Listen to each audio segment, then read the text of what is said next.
Alors, correction des activités sur la fonction exponentielle népérienne qui se note E puissance x. Donc, c'est construit comme les activités sur la fonction logarithme. On commence par compléter un tableau, tout simplement. Alors, on peut le faire dans le menu Run, mais c'est plus élégant de le faire dans le menu Table. On tape la formule, exe. Voilà, j'ai déjà paramétré le tableau. Moins 2, 5, stat égale 1. Et puis, on obtient son tableau. Donc, on arrondit les valeurs à un chiffre après la virgule. Ici, peu importe, on n'a pas besoin de précision. Qu'est-ce qu'on constate? Que les valeurs sont positives, et surtout, ce qui est intéressant, ce qui est caractéristique de cette fonction, c'est que les valeurs augmentent très vite et très fortement. Puisque vous voyez ici, de 1, on est à 3 à peu près, et à 5, la fonction prend la valeur déjà proche de 150. Donc c'est pour ça qu'on parle de croissance exponentielle. Et donc les valeurs, oui, sont croissantes dans le temps. Activité 2. Donc l'activité 2, elle a pour objectif de retravailler ce qu'on sait déjà faire sur une calculatrice avec une fonction. Donc là, la fonction est de x, qu'on apprend à taper, hein, tout simplement. Voilà, c'est pas x, c'est 0,6 x. Exe. Bon, je vais paramétrer correctement mon tableau, hein, 0 et 6. Et voilà, j'ai mon tableau, 10, 18, on arrondit à l'entier, je sais plus comment, etc., etc. Jusqu'à 366.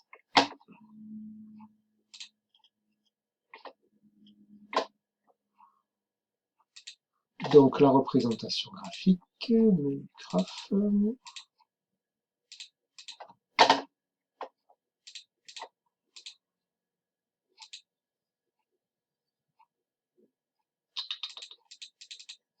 bêtises.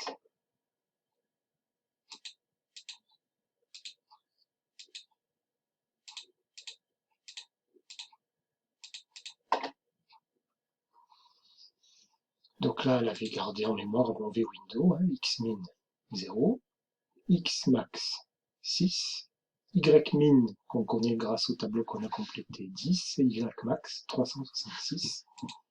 Et voilà, et on a notre courbe qui s'affiche. Donc dans le tableau des variations, le x de départ, le x de fin d'intervalle, la fonction est croissante, ce qu'on voit ici avec les chiffres qui augmentent, ce qu'on voit aussi très bien avec la courbe. La valeur de départ ici c'est 10, la valeur d'arrivée c'est 366. La fonction est croissante, la flèche, et donc la dérivée est positive. Et pour résoudre cette équation, donc on a deux techniques. La première technique, c'est d'utiliser le menu GSOL dans Graph. Bon, et on va l'utiliser.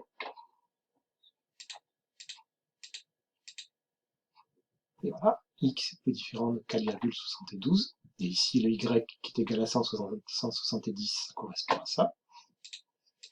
Et sinon, l'autre option, c'est d'aller dans le menu Equa.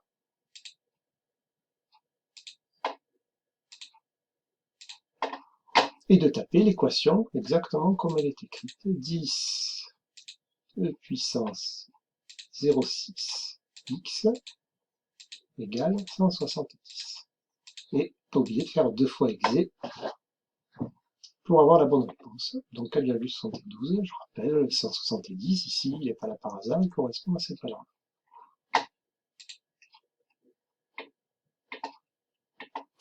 Alors, donc on va réfléchir maintenant sur la dérivée de cette fonction e de x. Et donc là, les tableaux sont complétés, donc voilà les valeurs de la fonction, et voilà les valeurs du nombre dérivé.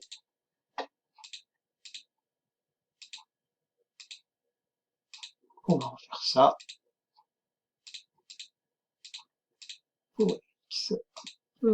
Là, on a des tout petits tableaux qui vont de 0 à 3, ça suffit pour démontrer la propriété.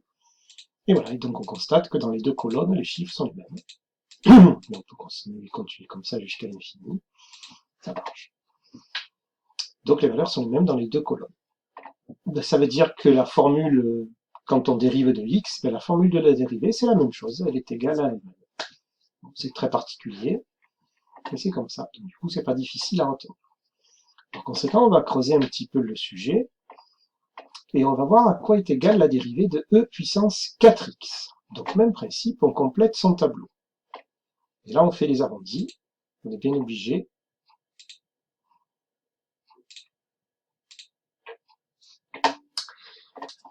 Et on réfléchit, donc, qu'est-ce qu'on constate sur ces valeurs-là. Donc, la première valeur nous indique, nous donne un bon indice quand même, puisqu'on voit que 1 fois 4, ça donne 4. Et le fois 4, j'ai fait fois 4 parce qu'il y a un 4 ici.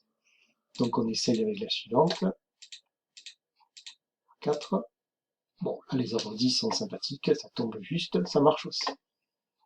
Avec le suivant, 2980 fois 4, 11924, bon, on y est presque, quoi. Et bien sûr, là, ça tombe pas juste, puisqu'on a fait des arrondis, vu qu'on peut pas utiliser tous les chiffres qui sont après la virgule. Et donc là, ça tombe juste pour le troisième. Donc ça veut dire que les nombres dérivés sont égaux à 4 fois ceux de cette ligne-là. Donc ça veut dire que la dérivée de e puissance 4x, c'est 4 fois e puissance 4x. Ces nombres-là, c'est 4 fois ça. Donc c'est comme si on multipliait par 4 ici, 4 fois e puissance 4x. Et ça veut dire que pour trouver la dérivée, en fait, le chiffre qui est ici, qui multiplie le x, le 4, hop, il passe devant pour multiplier toute la formule, qui n'a pas changé. Le 4 est resté là. Du coup, si ça se trouve, vous avez déjà compris comment ça fonctionne, mais on refait le test avec ce coup-ci une puissance négative. Donc voilà les valeurs qu'on obtient. Donc ici, on voit que 1, si on le multiplie par moins 2, ça nous donne moins 2. Bon, on essaye avec le suivant. Ça donne aussi moins 0,27.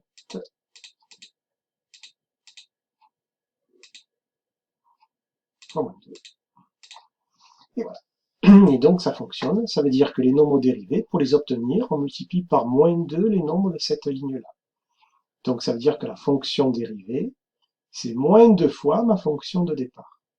Vous voyez, ma fonction de départ, elle est toujours là, e puissance moins 2x, et je l'ai multiplié par moins 2. Le chiffre qui est à l'exposant est passé devant pour multiplier toute l'expression de la fonction. Donc en principe, si on a compris, on sait que la dérivée de moins 7x, e puissance moins 7x, ça sera moins 7, e puissance moins 7x. La dérivée de e puissance 10x, ça sera 10 fois e puissance 10x. Voilà, c'est tout, fin de la vidéo.